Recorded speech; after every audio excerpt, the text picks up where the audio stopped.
Bonsoir, bonsoir à toutes et à tous et bienvenue sur El Maralabiya. Quel plaisir de vous retrouver pour ce nouveau numéro de Microscope. Nous sommes le 4 juillet, une date hautement symbolique pour le peuple algérien, pour la famille algérienne. Il s'agit bien de ce 5 juillet 1962.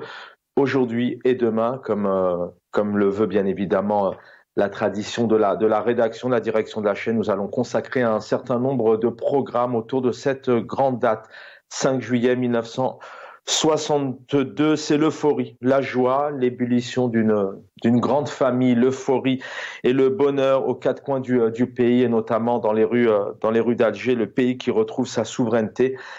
La famille, hommes, femmes et enfants à l'époque dans les rues pour fêter et célébrer cette grande date tant attendue après 132 ans de colonisation. Vous l'avez compris, c'est enfin la liberté tant attendue, donc l'indépendance de l'Algérie, notamment après les accords d'Évian, mars 62. On va y revenir avec nos invités. Fin de la colonisation après 7 années de guerre qui ont fait donc énormément d'atrocités, de disparus, de morts dans les deux camps, énormément du côté malheureusement algérien. Alors juste après cette date de 62, il y a déjà des facteurs de tension. On va en revenir avec nos invités puisque la division de l'exécutif déjà, les chefs des différents clans politiques s'affrontent pour l'avenir du pays en cette période de 5 juillet 62.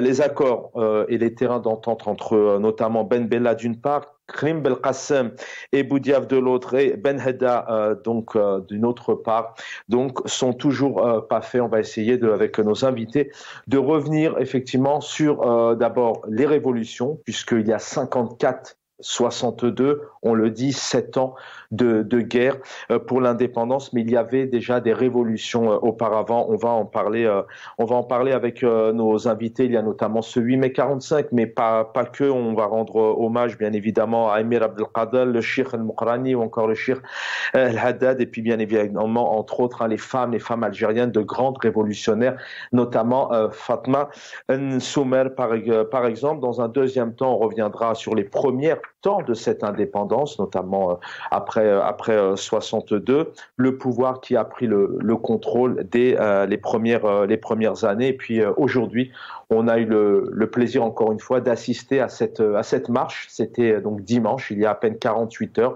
cette marche à Paris entre République et Bastille pour honorer les martyrs, pour rendre hommage et avoir une pensée au peuple algérien, la diaspora qui s'est mobilisée pour l'istiqlal, l'indépendance. Il y a l'indépendance territoriale, l'indépendance de la terre, comme on le dit, mais est-ce que réellement aujourd'hui les Algériens vivent dans une indépendance? On en parle un peu en fin d'émission et demain, ça sera toute une émission consacrée à 1962-2023, où en est le peuple algérien aujourd'hui au niveau de son indépendance, vu que le pays a beaucoup de mal à se développer et le peuple est en quête de liberté et de vivre dignement à l'intérieur de son pays. Il y a ces détenus, il y a aussi ces haragas, les Algériens, les Algériennes, juste après avoir eu leur bac, souhaitent une seule chose, c'est quitter le pays. Est-ce que c'est ça, une indépendance? C'est une question qui se pose.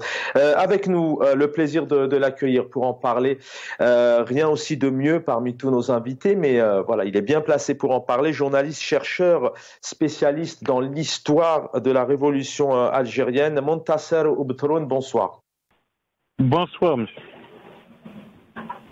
Merci, cher Montasser Oubtroun, d'être avec nous. Et puis, notre personnalité qu'on ne présente plus aussi, écrivain, historien, universitaire, journaliste. Il a commis énormément de livres aussi autour de l'histoire, de la colonisation, des révolutions. Avec nous ce soir, Sadr Salem, bonsoir. Bonsoir, mais je ne suis pas journaliste. Ah, très bien. Bah, écoutez, vous voyez. Je suis un peu ce qui a été dit, mais journaliste, non. D'accord. Là, vous avez longuement.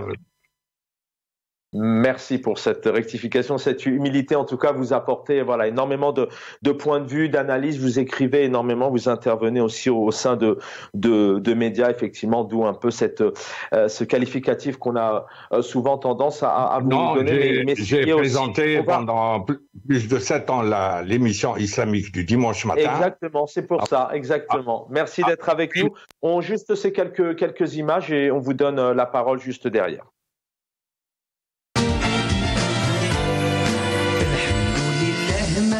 استعمار في بلادنا نكسر سيف الظلم في الحروب هلكوا الشجعان ضحت الرجال في الغيب والصحراء وجبالنا تحيا الجزائر حرة ويحيا والشبان تحيا الجزائر حرة رجال ونسوان تحيا الجزائر حرة رجال ونسوان نبدأ بسم الله نور القلوب سيمانا صلاة الهدي شفيعنا سيد ابن عدنان الله أكبر سلاح المجاهدين سيادنا تنصر جيش سحر على العدا من فضل الرحمن اللي استشهد مرحوم واللي عاش يبقى في الأمان الحمد لله ما بقاش استعمار في بلادنا نكسر سيف الظلم في الحرب هلكوا الشجعان ضحت الرجال بالغيب والصحراء وجبالنا تحيا الجزائر حرة يحيا والشبان تحيا الجزائر حرة رجال ونسوان.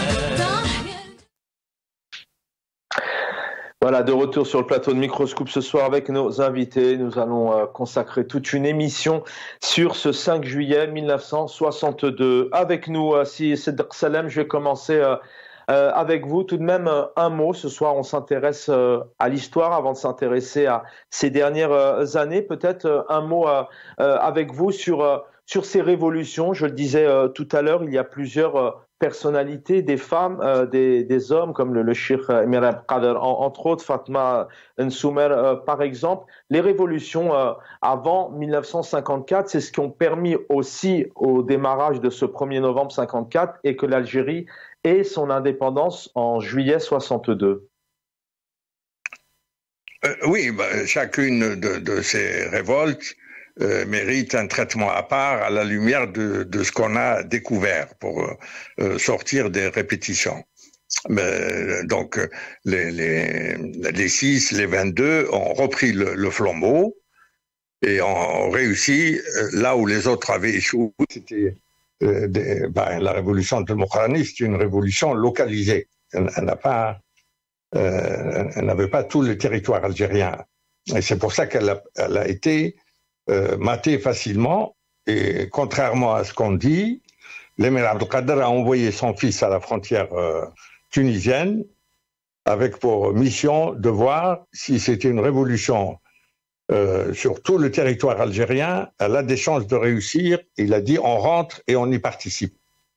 Si c'est limité au Kabylie, ils vont la mater facilement.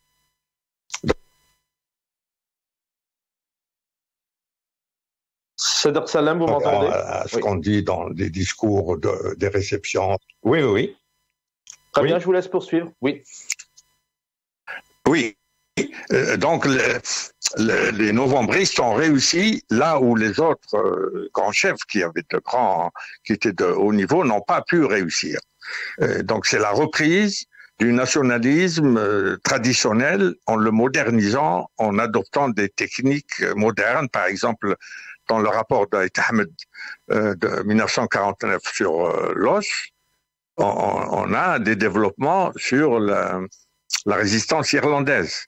Donc ce sont des gens qui sont rentrés dans la mondialisation. Ils ne sont pas restés enfermés à l'intérieur d'une région ou du territoire algérien ou même du Maghreb. Ils étaient dans la mondialisation.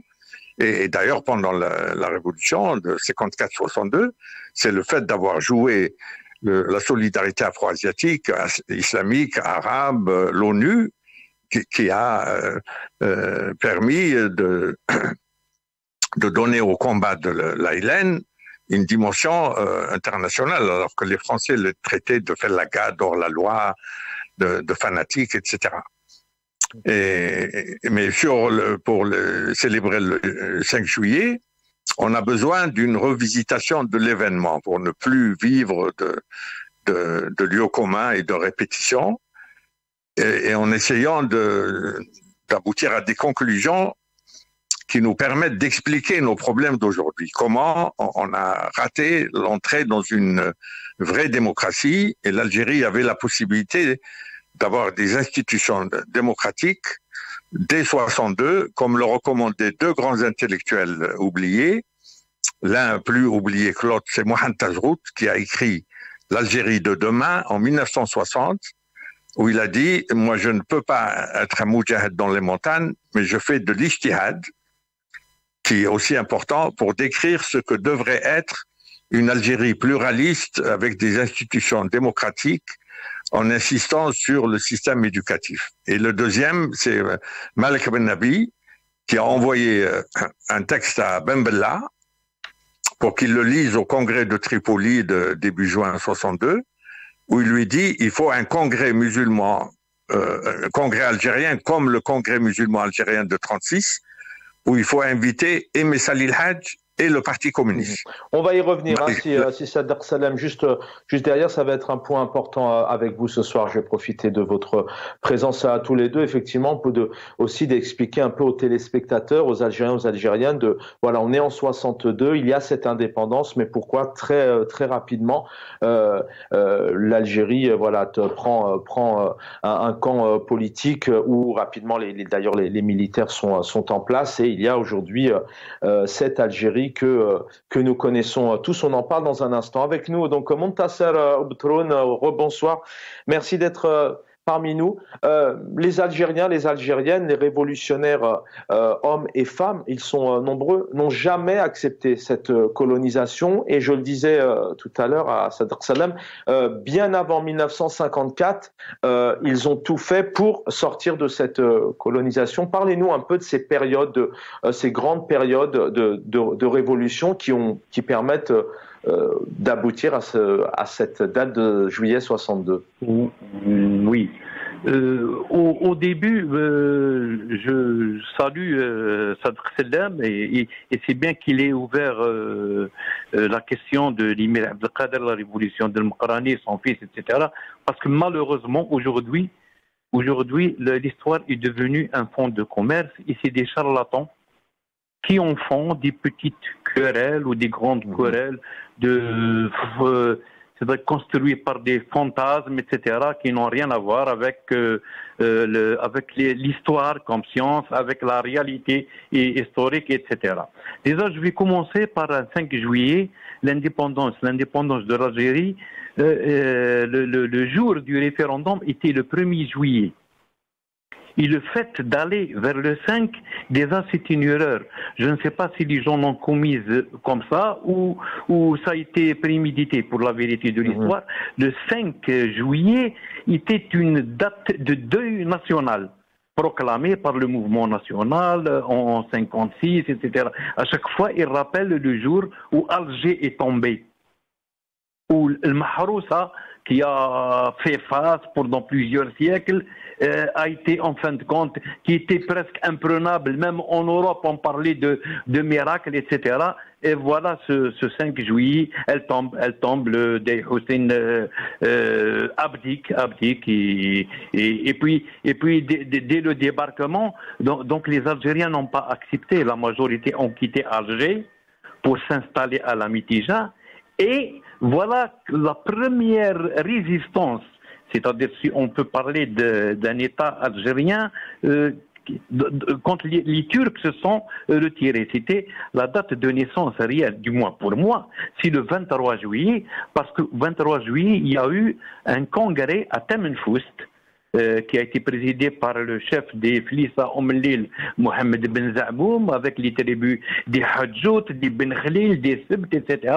Ils se sont réunis le 23, juste même pas 3 semaines après la chute d'Alger, pour dire, bon, pour nous, ce qu'a signé le Dey ne nous regarde pas, il ne nous engage pas. Ils ont constitué une armée une armée par les tribus de la Mitija avec les Kabyles de Benzamoum. Ils ont attaqué l'armée française, les troupes de Bourmont, qui ont fait une sortie sur Blida.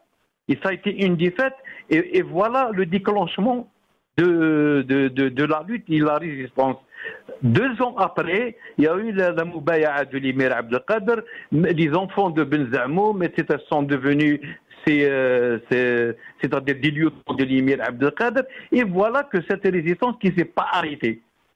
Effectivement, vous avez raison de dire que le peuple algérien n'a jamais accepté. Donc, il n'y a pas eu de paix. Il est vrai que certaines révoltes ou révolutions n'ont pas eu un caractère national. Et l'ensemble, c'est vrai, à part celle du 1er novembre qui a embrasé tout le pays. Elles n'ont pas...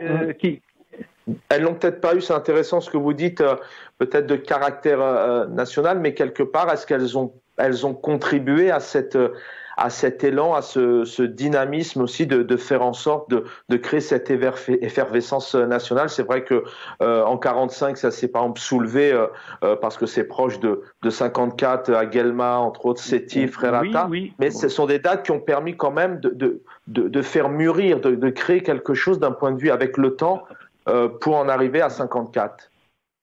De toute façon, les historiens sérieux te disent que la révolution algérienne, elle a commencé en 2045. C'est les grands changements, c'est la déception finale avec les promesses que la lutte politique ne servira pas et que seules les armes, ce qui a été pris de force, ne peut se restituer que de force. Et voilà que le 1er novembre, c'est le résultat de toute cette accumulation d'expériences de lutte du peuple algérien. Allô? Oui, je vous entends. Restez avec nous. Voilà. Oui, mais ce que je veux dire, je veux dire aussi que cette indépendance, comme l'a si bien dit Farhat Abbas, a été confisquée. Oui. On va y revenir. Aujourd'hui, il y a même un danger plus important, c'est la confiscation de la mémoire et de l'histoire. Restez avec nous, on va y revenir et demain, ça sera même d'ailleurs normalement le titre de l'émission, une indépendance confisquée. Sadr Salem avec nous ce soir. Je reviens à vous justement. Sur cette première période, on est le cessez-le-feu est là, mars 62, les Algériens célèbrent tout de même leur indépendance, sachant quand même que l'OS à l'époque continue un peu sa technique de terre brûlée. Mais qu'est-ce qui se passe dans les premières années, dans les premiers mois, pour que qui prend je vais être un peu direct dans les questions, qui prend le pouvoir tout de suite après cette indépendance? Est-ce qu'on peut dire que rapidement le peuple algérien a été indépendant territorialement au début et puis en termes de liberté, d'émancipation et de développement? Bon, il faut revenir immédiatement à l'après-cessez-le-feu. Je vous en prie. Cessez-le-feu, les 5 qui ont été libérés et qui étaient membres de droit du GPRA, même vice-président ou ministre d'État. Mais le GPRA fonctionnait assez bien et grâce à l'influence des 3B, Bosso, Bontobal, Karim Belkacem. Mais les 5 étaient les chefs des 3B, notamment Ben Bella et Ahmed.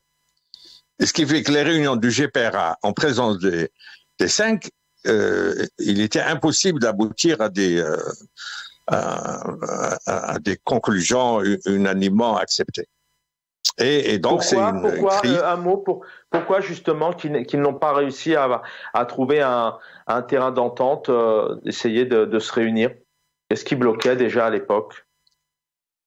Non, Ben Bella était sorti avec une ambition de prendre le pouvoir. Il se considérait comme le plus légitime et il avait un compte à régler avec Ben Khadda qui remontait à la rencontre de San Remo de mai-juin 55 où Ben Khadda a donné rendez-vous à la délégation du Caire c'est Khader qui devait venir, mais Ben Bella a senti qu'il y avait quelque chose de sérieux et Khader était plus souple que Ben Bella.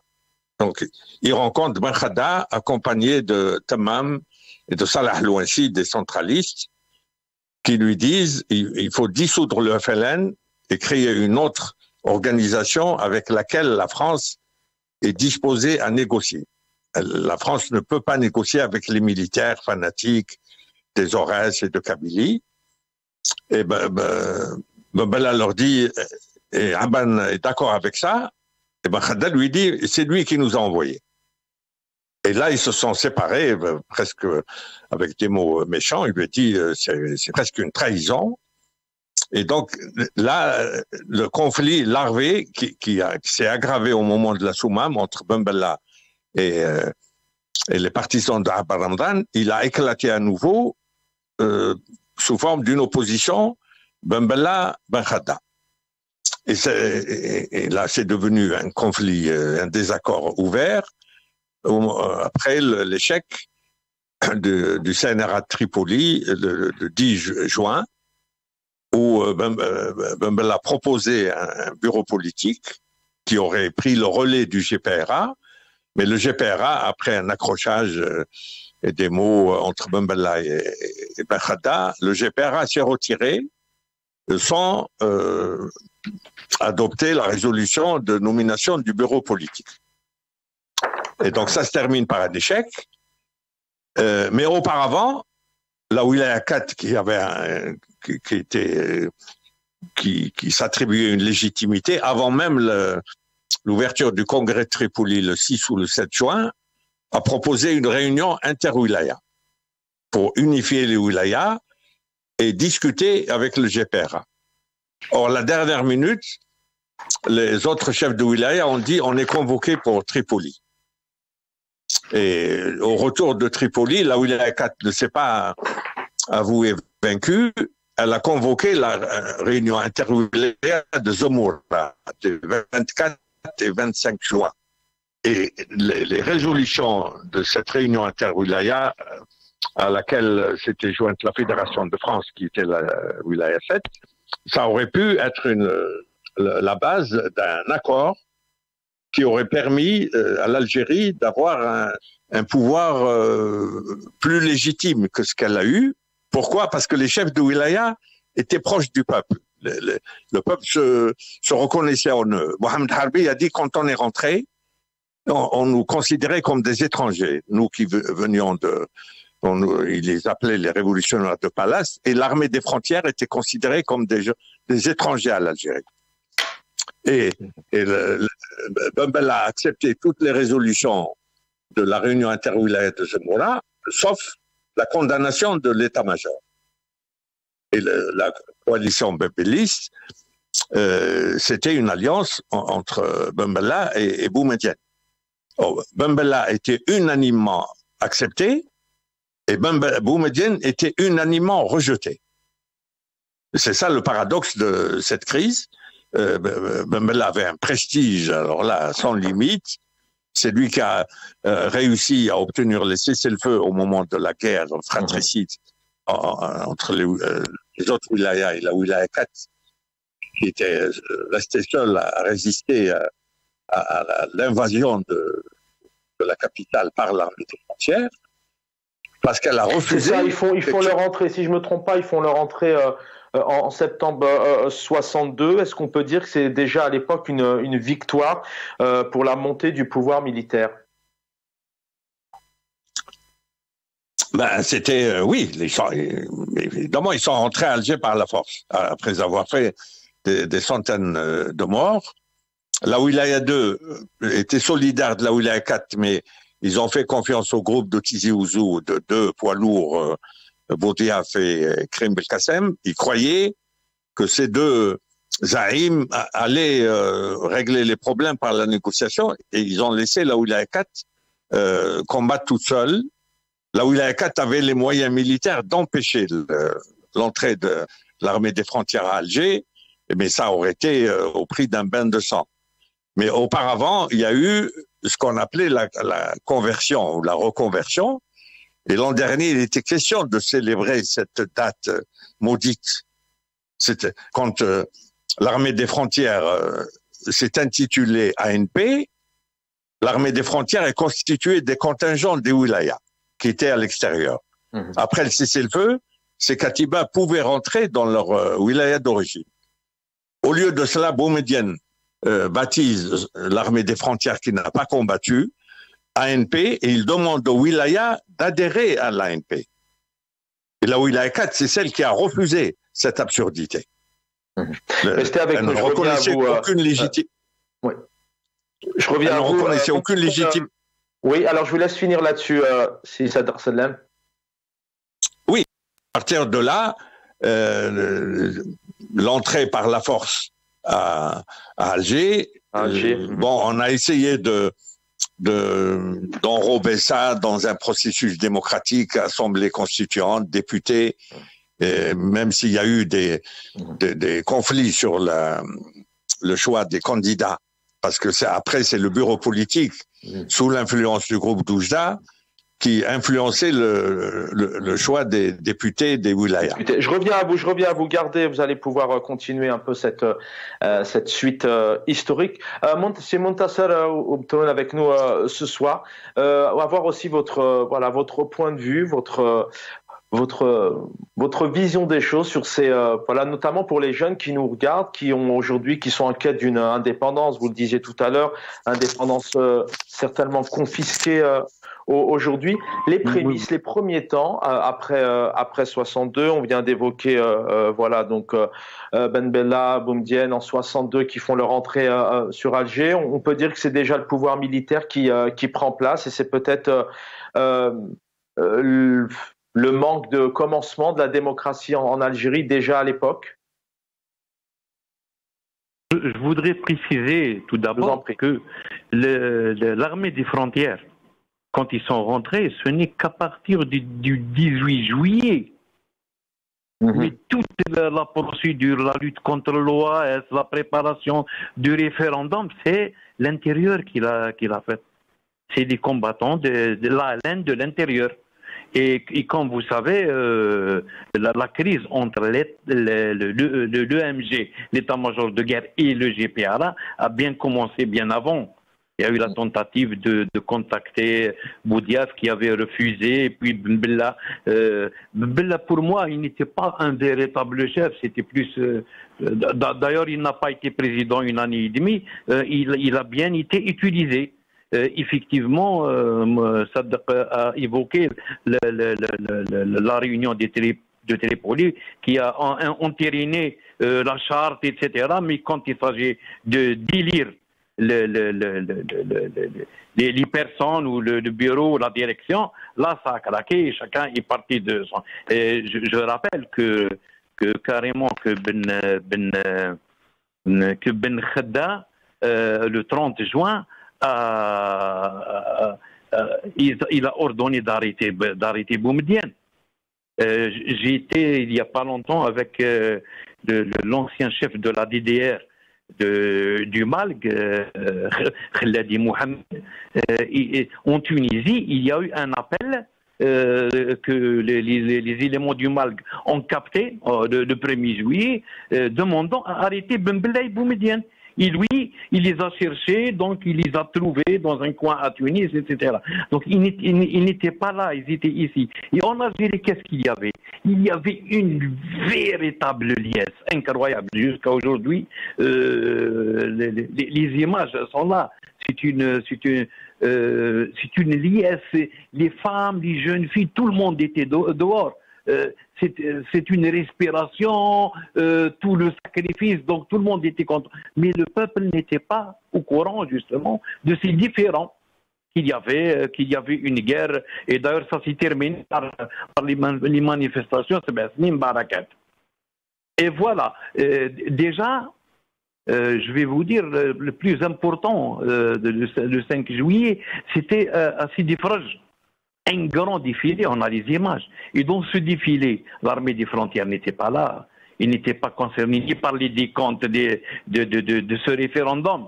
Le seul référendum où le peuple algérien s'est exprimé librement. C'était le 1er juillet. Oui, 85% de participation, apparemment. C'est presque l'unanimité, non. Et puis, il y a eu ce défilé du 5 juillet. Exactement, le défilé, il a été organisé par la Wilaya 4. Bousmaha, Bourgat, etc. Ils n'ont pas voulu s'associer si tu veux, aux festivités officielles qui étaient à Rocher-Noir, où le drapeau algérien devait être levé, et c'est l'exécutif provisoire de Abdelrahman Fers. Donc, avec la force locale, les reconversions de Harki, il y avait de gros problèmes. Nonobstant, déjà, la débâcle de Tripoli. Déjà entre GPRA, etc. C'est-à-dire on est carrément rentré presque dans une guerre civile. Il y a eu beaucoup de morts, justement, dans la rentrée à Constantine, à Tlerma, du côté de Chelef. C'est-à-dire c'est la quête à Tripoli, donc ils ont constitué le bureau politique. Il y a eu des tentatives d'arrangement ici avec le groupe de Tizi Ouzou, avec Boudiaf et Karim, le groupe de Oujda, mais le groupe de Oujda, c'était l'EMG. Et l'EMG était dissoute par l'Allemagne. C'est toute une année. Bon, bref. Quand ils sont arrivés, ils ont pris le pouvoir. Il y a eu beaucoup de gens de l'ALN, de l'intérieur, qui sont morts. C'est une lutte pour le pouvoir. Est-ce qu'on peut dire, c'est des mots qui reviennent encore aujourd'hui, malheureusement, lutte pour le pouvoir, et on est bien placé pour le savoir, puisque malheureusement, on en parle assez souvent, on s'en passerait bien évidemment. Oui. Est-ce que déjà à l'époque, les personnes qui arrivaient déjà au pouvoir après le départ des Français, est-ce qu'il y avait déjà, on le sent, hein, qu'il y a déjà venu du pouvoir, des clans, mais est-ce qu'il y avait une volonté réelle de créer une indépendance et que les Algériens enfin soient libres et que ce pays se développe librement? Ou est-ce qu'il y avait déjà à l'époque une volonté du tout sécuritaire et du tout pouvoir? Cette lutte a commencé bien avant pour le pouvoir. Ah oui. C'est-à-dire le problème justement, c'est la souveraineté, c'est le peuple. Et d'ailleurs, à part justement ce référendum où le peuple a s'est exprimé, ce qu'on appelle la Constitution, c'était de la fabrication. C'était une assemblée qui a été fabriquée, c'est pas le peuple qui l'a choisi. Donc ils se sont arrangés pour faire une liste de 295 et toute la liste était sortie. Donc les gens qui étaient un peu nuisibles, etc. Et ils ont été écartés, ils ont écarté Ben Khadda, ils ont écarté Dahleb, etc. Ils ont laissé comme ça Ahmed, Karim, ils ont même laissé Boudiaf. Boudiaf avait refusé. D'ailleurs, il leur a dit c'est une honte. Comment je suis élu dans une assemblée et je ne me suis même pas présenté. Donc il a refusé. D'autres ont pensé, oui, qu'on peut, avec la situation, on peut faire avec, mais ça n'a pas tardé. Même pas quelques mois, Ahmed était obligé de prendre des armes, etc. Karim a dû quitter. On a vu comment ça s'est terminé. L'essentiel, cette assemblée était constituée en majorité des membres de l'EMG. L'EMG, comme l'a dit Slamy, c'est devenu l'AMP. C'est devenu l'AMP. Moi, personnellement, j'avais un témoignage justement pour ces luttes. J'ai entendu que vous avez passé. Eh ben, justement, c'est les gens de l'intérieur, c'est Boualem ou Sadiq qui a réuni l'orchestre. Tout ça a été fait justement avant l'arrivée de l'armée des frontières. Déjà, la télévision et les institutions, on avait peur de l'OAS, etc., ont été sécurisées. Sil Hafiz, commandant Yahya Abdel Hafiz, de la Wilaya 3, était avec son bataillon, était à Alger. Il protégeait la télévision. Personnellement, il m'a raconté, il m'a dit quand l'armée des frontières venait, il a pris une voiture, donc il est parti, il était avec les gens de la Troie, mais il m'a dit que ce territoire, il appartient à la 4 de droit. Mais eux, ils sont venus de Tizi Ouzou en renfort. Il a dit, j'ai pris une voiture, donc il a vu les excuses, les camions, il a vu des jeunes, très jeunes, des militaires avec des tenues nouvelles, de l'armement nouveau. Il a dit, j'ai fait demi-tour. Parce que les combattants qu'il avait avec lui étaient aguerris. Il a dit, j'ai pas pu. Il a dit, si on leur a fait face, on les aurait exterminés en 2 mois avec les éléments aguerris. Mais il m'a dit, voilà, on a combattu la France, comment je vais tirer? Alors il a dit, j'ai décidé de prendre mon bataillon et j'ai rejoint Mohamedou El Haj. Et il est parti parce que ça valait pas la chandelle. Mais ça donne une idée sur la détermination des gens qui sont venus des frontières pour prendre le pouvoir, quel que soit le prix. Alors, dernière question, le temps passe vite. Le peuple a été obligé de sortir dans la rue, en fin de compte. Slami a parlé de Ben Bella qui a arrêté. Ben Bella, quand il y a eu justement la ligne, avec l'hélicoptère, c'était Hassan Khatib qui l'a emmené. C'est vrai qu'ils sont rentrés entre les lignes, ils ont levé la main, c'était le feu. Mais ce n'était pas uniquement lui. Ben Bella avait l'objectif de prendre le pouvoir, quel que soit le prix. Juste un mot vraiment rapidement. On va y revenir demain. Pour vous, est-ce que l'indépendance, elle a été confisquée, comme on l'entendait il y a 48 heures encore dans les rues de Paris, un peu partout aujourd'hui? Est-ce qu'on peut dire aujourd'hui que 61 ans après, les Algériens ne sont toujours pas indépendants, hors territoire bien sûr? Bon, les Algériens, on leur a donné la parole le 1er juillet, on leur a pas donné. Ils l'ont arraché par des millions, des quintolitres de 200. Pour s'exprimer, ils se sont exprimés, oui, à la question qui était un petit peu ambiguë et confuse, mais le fait est là, ils ont compris que c'est l'indépendance. Ils s'attendaient que maintenant, ce qu'on appelle l'autodétermination, qu'ils vont avoir le droit à choisir le gouvernement qu'ils veulent, le régime qu'ils veulent. Hélas, ils ont été empêchés et ça continue, je le dis, jusqu'à aujourd'hui. Merci. C'est-à-dire le pouvoir n'est pas encore légitime. On n'a jamais fait confiance au peuple et on ne lui a pas donné la parole. Et c'est le grand problème et c'est la grande faiblesse. On peut discuter de toutes les questions jusqu'à aujourd'hui, même avec le Hirak. D'ailleurs, j'ai pu vivre un 5 juillet réel en 2019. En 2019, le peuple l'a prouvé. Le 1er novembre, une très grande maturation. Malheureusement, ça continue. On y reviendra longuement demain. Merci, cher Montasser Betloun, d'avoir été avec nous. Je voudrais vraiment redonner la parole à Sissed Salem avec nous pour les 4 dernières minutes. L'indépendance est toujours confisquée aujourd'hui pour les Algériens et les Algériennes. Sissed Salem. En tout cas, c'est pas l'indépendance pour laquelle il y a eu 1,5 million de shahids. C'est pas l'Algérie rêvée qu'on a eue, mais pour comprendre ce qui nous est arrivé, il faut revoir dans le détail ce qui s'est passé de l'été 62. Il faut se souvenir qu'il y a eu un compromis, l'acceptation du bureau politique malgré son manque de légitimité, c'est quand le groupe de Tizi Ouzou accepte le bureau politique.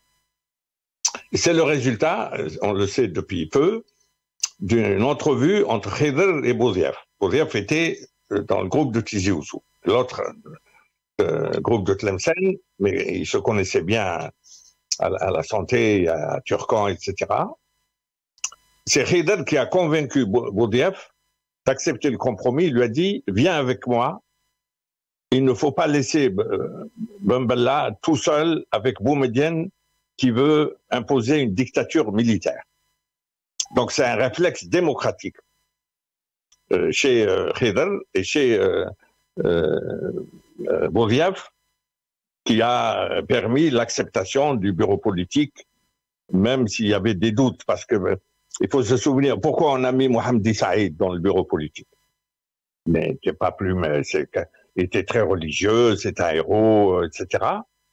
Mais c'est Mohamed Saïd qui a été mettre au courant l'état-major de la décision de les destituer et de les arrêter. C'est le témoignage d'Abdeslam Chabi. Abdeslam Chabi était au bureau militaire. Et c'est lui qui a informé Boumediene et Manjli. Et le gouvernement tunisien a voulu appliquer le mandat d'arrêt de GPRA. Il a dressé des barrages sur tout le trajet qui mène de Tunis à Gardimao. Et Boumediene était obligé d'aller par une autre route, vers Tala et Tébessa. Il paraît qu'il a marché 17 km à pied pour échapper à l'arrestation.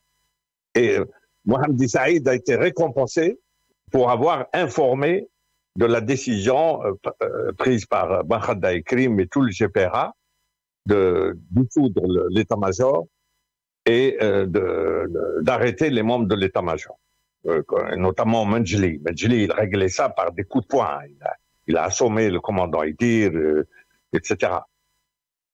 Mais Ben Bella, il semble